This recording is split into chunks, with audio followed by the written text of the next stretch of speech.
Hello everyone, welcome back to my channel. कैसे हैं आप सब? आई होप आप सब ठीक होंगे। इस वीडियो में हम करेंगे क्लास 11 की पॉलिटिकल साइंस का जो आपकी फर्स्ट बुक है कॉन्स्टिट्यूशन एट वर्क, उसका हम करेंगे आज फर्स्ट चैप्टर जो कि है कॉन्स्टिट्यूशन व्हाई एंड हाउ।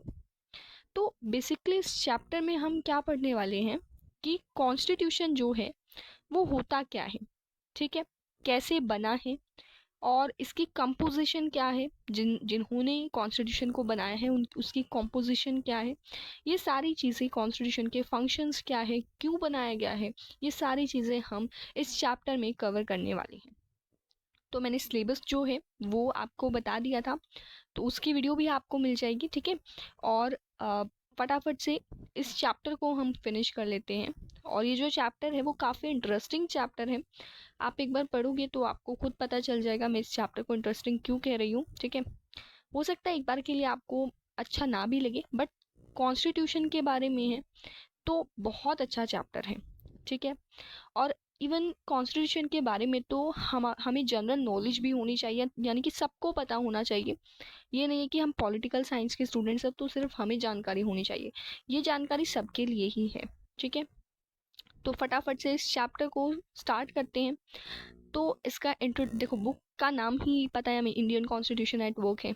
तो सबसे पहले जब हम कॉन्स्टिट्यूशन का मतलब समझेंगे तभी तो हमें समझ में आएगी ना बाकी की बुक। तो वही है, पहले कॉन्स्टिट्यूशन का मतलब समझ लेते हैं, ठीक है। तो इसमें हम क्या पढ़ेंगे, कॉन्स्टिट्यूशन का मतलब क्या होता है, कॉन्स्टिट्यूशन करता क्या है सोसाइटी के लिए, कैसे जो कॉन्स्टिट्यूशन है वो जो सोसाइटी में जो पावर्स होती है उनको कैसे डिवाइड करता है, और क्या तरीका है जिसमें कॉन्स्टिट्यूशन जो है इंडिया का वो बना था, किस तरीके से बना था। ये सारी चीज़ें हम इस चैप्टर में स्टडी करने वाले हैं। और मैं आपको एक बात और बताना चाहूँगी कि जब भी आप पॉलिटिकल साइंस पढ़ते हैं तो उसको आप सबसे पहले, ये नहीं कि सब पहले ही नोट से उसको स्टार्ट कर दें। सबसे पहले आपको एनसीईआरटी को समझना होगा। जब आप एनसीईआरटी को समझ जाओगे तो आप नोट्स पर आओगे, ठीक है। क्योंकि जब तक आप एनसीईआरटी पर नहीं समझोगे ना, एनसीईआरटी से नहीं समझोगे, तब तक इस नोट्स का कोई भी फायदा नहीं है। जब आप खुद से एनसीईआरटी को पढ़ोगे, आपको खुद से कॉन्सेप्ट क्लियर होगा, तब आप जाकर खुद से नोट्स बनाओगे। That is the best way, ठीक है। वही अच्छा तरीका है जिससे आप बेस्ट स्कोर कर सकते हैं, ठीक है। और 11th जो है वही बेस बनाती है। तो 11th का अगर आपने बेसिक समझ लिया तो 12th में इतनी मुश्किल नहीं आएंगी, ठीक है। ओके, सो हमें कॉन्स्टिट्यूशन की ज़रूरत क्यों होती है? अब यहाँ पर भी कुछ क्वेश्चंस आते हैं कि कॉन्स्टिट्यूशन होता क्या है, इसके फंक्शंस क्या है, इसके रोल्स क्या है, ये हमारी डेली एग्जिस्टेंस में कैसे रिलेट करता है। ये सारी चीज़ें जो है इतना डिफिकल्ट नहीं है इनको आंसर करना, ठीक है। अब देखो, सबसे पहला जो फंक्शन ही है ये कि constitution allows coordination and assurance. तो सबसे पहले तो कॉन्स्टिट्यूशन के फंक्शंस बताए गए हैं। फंक्शंस जब हम पढ़ लेंगे उसके बाद आएंगे इनकी डेफिनेशन पर, ठीक है। तो सबसे पहले देखते हैं कि कॉन्स्टिट्यूशन जो है वो क्या करता है, कोऑर्डिनेशन लेकर आता है। अब ये चीज़ कैसे लेकर आता है ये हम इसमें पढ़ेंगे। देखो, आपको जस्ट कुछ नहीं करना है, सिर्फ इमेजिन करिए कि आप किसी एक बड़े से ग्रुप के मेंबर हैं, ठीक है। और फिर आपको इमेजिन करना है कि उसकी कुछ कुछ करेक्टरिस्टिक्स हैं। अब वो करेक्टरिस्टिक्स क्या क्या हैं कि जो इस मेंबर्स के इस ग्रुप्स के जो मेंबर्स हैं वो बहुत डाइवर्स हैं। डाइवर्स का मतलब होता है डिफरेंट, ठीक है। यानी कि वो बहुत ज़्यादा क्या है, डिफरेंट है। अब डिफरेंट भी बहुत तरीके से हो सकते हैं। हो सकता है वो टैलेंट के बेसिस पर डिफरेंट हो, या फिर वो एज के बेसिस पर डिफरेंट हो, ठीक है, कि कोई ओल्ड हो कोई यंग हो, ऐसे भी हो सकता है। तो अब देखते हैं। अब दे हैव डिफरेंट रिलीजियस एलियंसेस, ठीक है। तो कुछ हिंदूज हैं, कुछ मुस्लिम्स हैं, कुछ क्रिश्चियंस हैं, और किसी ने कोई भी रिलीजन अपनाया हुआ नहीं है। यानी कि पहली जो चीज़ आ गई वो क्या आ गई, रिलीजन के ऊपर, राइट। पहले तो उन्होंने क्या कहा है कि रिलीजन के ऊपर क्या है, डिफरेंस है। ओके, अब देखो, they also varied in many different aspects. अब और क्या चीज़ है जिसमें वो डिफरेंट है, दे हैव डिफरेंट एबिलिटीज। उनकी जो एबिलिटीज हैं वो डिफरेंट है, अलग अलग एबिलिटीज हैं। हॉबीज उनके अलग अलग है, उनके टेस्ट अलग अलग है, उनकी मतलब फिल्म से लेके बुक्स तक हर चीज अलग है। यानी कि कोई किसी बुक को प्रेफर करेगा, कोई किसी बुक को प्रेफर करेगा। ऐसे ही पिक्चर्स के बात भी आती है, पिक्चर्स के बारे में भी ऐसे ही है कि कुछ लोगों को कुछ पिक्चर्स अच्छी लगती होंगी, वही वो जो पिक्चर्स हैं वो दूसरे लोगों को अच्छी नहीं लगती होंगी, ठीक है। तो यहाँ पे हमने क्या देखा कि लोग डिफरेंट हैं, वेरी करते हैं, कुछ रिच है, कुछ पुअर है, कुछ ओल्ड है, कुछ यंग है। फिर आपको इमेजिन करना है कि अब यहाँ पर कुछ डिस्प्यूट्स हो रहे हैं। डिस्प्यूट्स का मतलब होता है कुछ लड़ाइयाँ हो रही हैं। अब वो लड़ाई किस बात पर हो रही है कि how much property should one be allowed to own, ठीक है। मतलब डिस्कशन हो रहा है कि कितनी प्रॉपर्टी, कौन कितनी प्रॉपर्टी अलो करेगा, ठीक है। मतलब कौन कितनी प्रॉपर्टी ऑन करेगा, कितनी प्रॉपर्टी किसको देनी चाहिए, ऐसा क्वेश्चन उठकर आ रहा है। क्या हर बच्चे के लिए जो स्कूल एजुकेशन है वो कंपलसरी कर देनी चाहिए, या फिर पेरेंट्स को अलो किया जाना चाहिए कि पेरेंट्स से डिसाइड करेंगे कि एजुकेशन को कंपलसरी करना है बच्चे के लिए या नहीं, या फिर ऐसा करना चाहिए।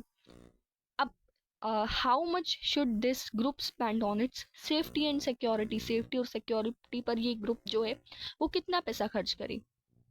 और should it build more parks instead, क्या उनको जो ग्रुप है इनको ज़्यादा से ज़्यादा पार्क्स बनाने चाहिए, या फिर इस ग्रुप को दूसरे मेंबर्स को डिस्क्रिमिनेट करने के लिए अलो कर दिया जाए। डिस्क्रिमिनेशन का मतलब होता है भेदभाव करना, ठीक है, अलग ट्रीटमेंट देना। Every question will elicit a variety of answers from different people. अब यहाँ पर इतने ज़्यादा क्वेश्चंस हैं तो उनके आंसर्स भी अलग अलग होंगे, right. But for all their diversity this group has to live together. Diversity तो है, दी गई कि ये जो ग्रुप है उनको क्या रहना है, एक साथ रहना है। And they are dependent upon each other in various ways, और वो बहुत तरीके से डिफरेंट वेरी करते हैं, ठीक है। और डिपेंडेंट भी है एक दूसरे पर, वेरी भी करते हैं और डिपेंडेंट भी है। So they require the cooperation of each other, तो उनको क्या चाहिए, कॉपरेशन चाहिए। What will enable the group to live together peacefully. अब क्या चीज़ है जो इन सबको अलो करेगी, इनेबल करेगी कि ये लोग जो हैं वो पीसफुली, शांतिपूर्वक एक साथ रह सकें। तो कुछ लोग कहेंगे कि यहाँ पर कुछ बेसिक रूल्स होने चाहिए, ठीक है। अब ये बेसिक रूल्स जो हैं, ये ज़रूरत ही क्यों है इन बेसिक रूल्स की, ऐसे भी क्वेश्चंस आएंगे कुछ लोगों के दिमाग में। Think of what would happen in the absence of some basic rule. अगर बेसिक रूल्स होंगे ही नहीं तो सोचो क्या होगा ऐसी सोसाइटी में जहाँ पर मेंबर्स रह रहे हैं, उनकी कंडीशन उनको रहना पड़ेगा, लेकिन वहाँ पर इतनी ज़्यादा डाइवर्सिटी है कि उनमें डिस्प्यूट्स अराइजेज हो रहे हैं। तो every individual would be insecure, हर एक इंडिविजुअल इनसिक्योर फील करेगा। क्यों? क्योंकि उनको नहीं पता कि कौन सा मेंबर उनके साथ क्या कर सकता है। Who could claim rights over what, ठीक है। Any group will need some basic rules. अब उनको नहीं पता है कि राइट्स क्या है, तो कोई भी कुछ भी क्लेम कर देगा कि ये मेरा राइट है, ऐसे कोई भी कह सकता है। जब तक हमारे पास बेसिक सेट ऑफ रूल्स होंगे ही नहीं तब तक हम कह ही नहीं सकते, हमारे मतलब सभी लोग एक साथ रह ही नहीं सकते, ठीक है। Any group will need some basic rules that are publicly promulgated and known to all members of that group to achieve a minimal degree of coordination. Coordination के लिए ये जो रूल्स हैं वो बहुत ज़रूरी है, बहुत इंपॉर्टेंट है। But these rules must not only be known, they must also be enforceable. सिर्फ हमें ऐसा ना हो कि सिर्फ हमें पता है कि ये रूल्स हैं और हम उसको यूज़ ना कर रहे हो, मतलब वो जो रूल्स हैं उनको फॉलो ना कर रहे हो, ऐसा नहीं होना चाहिए। If citizens have no assurance, अगर उन जो सिटीजन्स हैं उनको कोई एश्योरेंस ही नहीं है कि दूसरे भी ये रूल फॉलो करेंगे। मतलब क्या होता है कि अगर ये जो मेंबर है ये अगर रूल को फॉलो नहीं करता है तो आप भी क्या करेंगे, आप भी रूल को फॉलो नहीं करेंगे, क्योंकि आप ये कहोगे कि ये वाला रूल फॉलो नहीं करा तो मैं क्यों रूल फॉलो करूँ, है ना। ऐसे भी क्वेश्चंस, ऐसे भी बहुत सारे लोग हैं जो ऐसा कह सकते हैं। तो इसलिए उनको एश्योरेंस दिलाना पड़ेगा कि दूसरे भी ये रूल्स फॉलो करेंगे, करने पड़ेंगे, ठीक है। And they will themselves have no reason to follow this rules. अगर ऐसा होगा कि दूसरे रूल्स फॉलो नहीं करेंगे तो वो भी, उनके पास भी कोई रीज़न नहीं होगा रूल फॉलो करने के लिए।